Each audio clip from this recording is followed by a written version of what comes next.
Aujourd'hui, tu peux voir de nombreuses vidéos qui t'expliquent quels sont les meilleurs exercices pour prendre de la masse musculaire au niveau des pectoraux, du dos, des jambes, des bras. Tout ça dans un objectif d'esthétisme, d'hypertrophie, de prise de masse. Et cet objectif, il est important pour développer un corps qui nous plaît et qui soit une base musculaire solide. Mais est-ce qu'être seulement musclé et beau te convient comme objectif? Si c'est le cas, tant mieux pour toi, c'est super et continue sur cet objectif. Mais laisse-moi te montrer comment avec 5 exercices, tu pourras devenir fort, complet et fonctionnel. Dans cette vidéo, je te présente 5 exercices fonctionnels hyper intéressants qui te permettront d'avoir un physique équilibré, fort, fonctionnel et complet comme je viens de te le dire et qui t'accompagnera au fur et à mesure de ta vie dans tous les défis de ton quotidien. Le premier exercice que j'ai décidé de te présenter aujourd'hui, c'est le deadlift et ses variantes. Le deadlift, en français, c'est le soulevé de terre.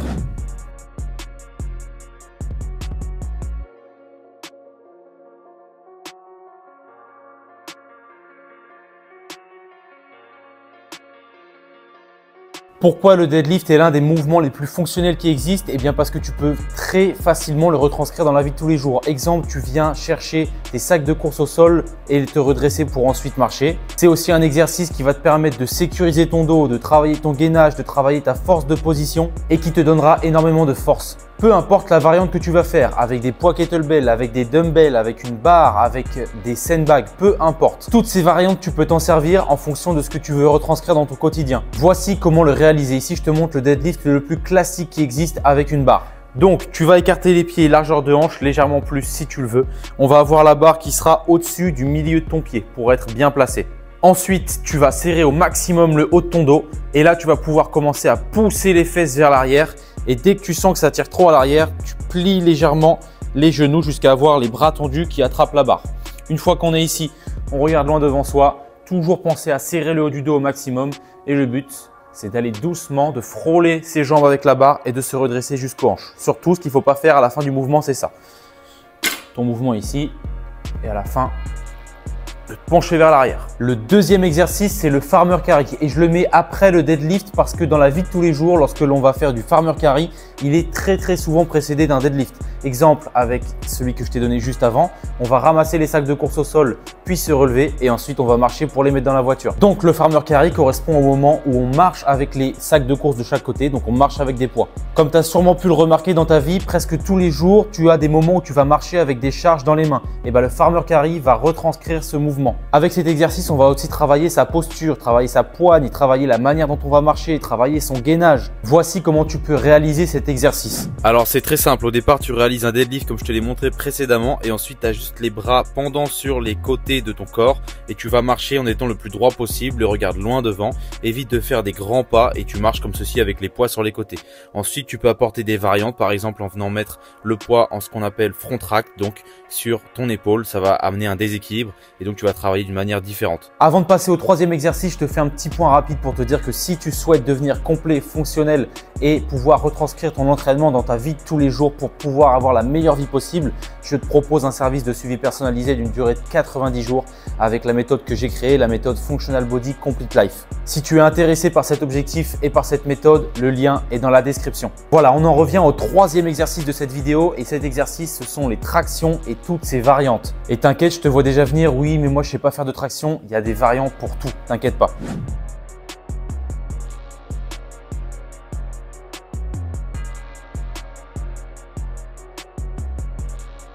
Les tractions et ces variantes, c'est des exercices exceptionnels pour pouvoir développer les muscles du dos qui sont, chez la plupart des personnes, souvent sous-développés, ce qui peut entraîner des douleurs et des blessures. Et même si dans la vie de tous les jours, tu ne vas pas exactement faire le mouvement de la traction, tu peux retrouver l'activation des muscles des tractions dans de nombreux mouvements de tous les jours. C'est aussi un exercice très important à développer pour pouvoir être capable de soulever son propre poids. C'est malheureux, mais il y a des situations extrêmes où tu es obligé de pouvoir soulever ton poids, sinon ta vie en dépend.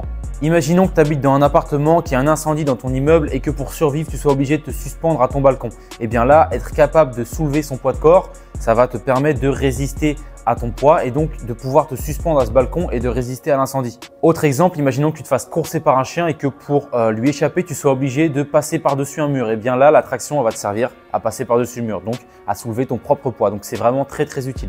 Et même si je sais que tu vas te dire, oui mais ça m'arrivera jamais. Malheureusement, les personnes à qui c'est arrivé se sont dit aussi que ça ne leur arriverait jamais. Donc le jour où ça t'arrivera, tu penseras à moi. Voici comment réaliser les tractions et je vais te montrer aussi les ring rows, donc les tirages aux anneaux qui sont l'alternative la plus simple lorsque l'on n'est pas capable de faire une traction. Pour la traction, même si tu as déjà dû voir des centaines de vidéos et que tu dois savoir aussi déjà sûrement comment faire une traction, je te remonte rapidement. Donc dans un premier temps, tu vas attraper la barre, mais tu ne vas pas l'attraper juste avec les doigts. Le but, c'est de prendre la barre pleine main, vraiment attraper avec la paume de main la barre pour avoir vraiment de la force. Donc tu attrapes la barre bien pleine main en ayant les bras écartés plus que les épaules. Là, tu vois, je suis bien au-dessus des épaules. On les écarte d'environ 5 à 10 cm sur les côtés en plus. Ensuite, tu attrapes la barre et ce qui va être important aussi ici, c'est de ne pas avoir les pieds complètement relâchés. Ce qu'on va essayer de faire, c'est d'avoir la position de holo. La position de holo, c'est quoi? C'est d'avoir les abdos bien engagés pour garder son gainage. Pour ceci, pour commencer, tu vas faire une rétroversion du bassin. Rétroversion, tu vas contracter tes fesses pour envoyer ton bassin vers l'avant. Là, tu auras les abdos bien contractés. Et ensuite, on attrape la barre avec les pieds bien vers l'avant justement pour bien contracter. Donc, barre pleine main, position de holo. Et ensuite, à partir d'ici, le but, se tirer au-dessus de la barre. Si les tractions sont trop dures pour toi, du coup, l'exercice que tu vas faire, c'est les ring rows, les tirages aux anneaux. Ça va travailler à peu près les mêmes muscles et ça va te permettre de gagner de la force pour ensuite essayer de passer sur les tractions. Bien sûr, il y a plein d'autres étapes intermédiaires, mais ça, c'est l'étape la plus facile pour commencer. Donc, tu écartes les anneaux largeur de ton buste. Ensuite, toujours la même chose, tu les attrapes bien pleine main. Et là, le but, ça va être de se laisser suspendre par les anneaux. Tu vois, plus je vais mettre d'angle, plus je vais arriver parallèle au sol, plus ça va être difficile. Plus je vais me redresser, plus ça va être facile. Une fois qu'on est ici, le but, on ne garde pas le bassin complètement relâché. On garde le bassin bien engagé pour avoir toujours cet alignement cheville, genou, hanche et les épaules. Et ici, on vient se tirer vers les anneaux. Le quatrième exercice que je vais te présenter dans cette vidéo, ce sont les fentes, les lunges et toutes leurs variantes.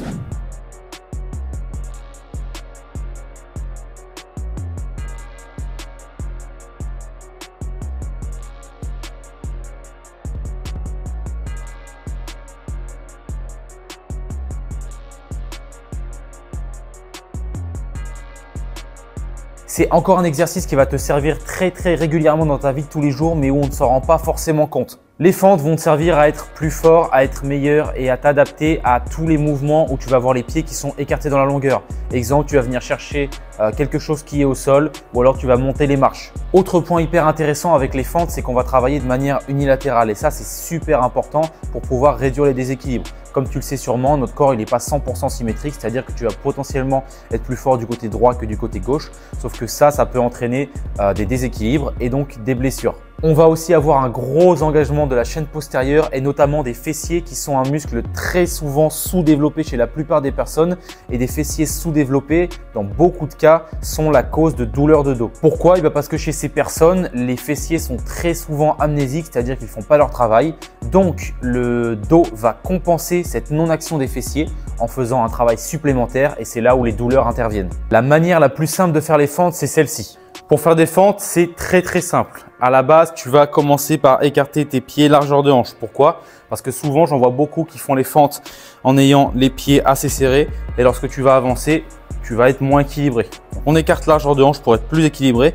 Et là, tu imagines que tes pieds sont sur deux rails et qu'ils avancent uniquement vers l'avant. Donc, on est bien droit. Et là, le but, ça va être de faire un pas vers l'avant avec une jambe, comme ceci. Toujours le pied arrière bien flex. Sur la pointe des pieds, on ne reste pas le pied avec le talon complètement au sol. Et ici, le but, c'est de descendre à 90 degrés entre les deux jambes. 90 degrés à la jambe avant, 90 degrés à la jambe arrière. De remonter et de replacer le pied. Et ensuite, on alterne.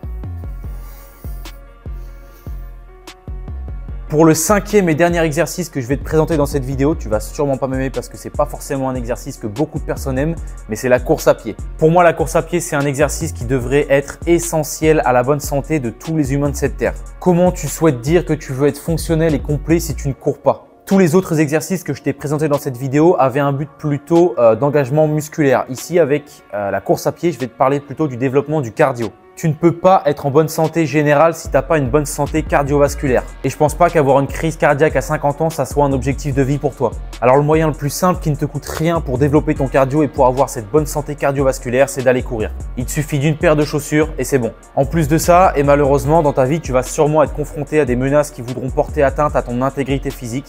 Et la meilleure défense pour moi, c'est la fuite. Donc pour fuir, le mieux, c'est de courir. Alors ce sont des exemples extrêmes, mais imaginons que quelqu'un te course avec un couteau à la main. Comment tu vas faire pour lui échapper si tu ne sais pas courir ou si tu es essoufflé au bout de 50 mètres? Je sais, c'est un scénario catastrophe, mais encore une fois, pense-y. Pour la course à pied, pour la mettre en place, le mieux c'est que tu cours longtemps à une allure faible. En plus des bénéfices cardio qui te permettront d'avoir un cœur en bonne santé, d'augmenter ton potentiel de récupération et ton potentiel de performance, courir longtemps te permettra d'améliorer ta composition corporelle en éliminant au mieux les graisses. Voilà, c'est la fin de cette vidéo. Je t'ai présenté 5 exercices très fonctionnels qui pour moi sont extrêmement intéressants et qui peuvent améliorer ta vie au quotidien. J'espère que cette vidéo t'a plu et qu'elle t'a servi. Et bien sûr, avant que je te laisse, n'oublie pas que je te propose de devenir plus complet et plus fonctionnel en 90 jours pour améliorer ta vie. Si tu es vraiment intéressé par ça et que tu veux rentrer dans la méthode Functional Body Complete Life, le lien est dans la description. J'espère que tu as passé une agréable vidéo et qu'elle t'a servi. Je te souhaite une bonne fin de journée. C'était Ronan. Allez, salut!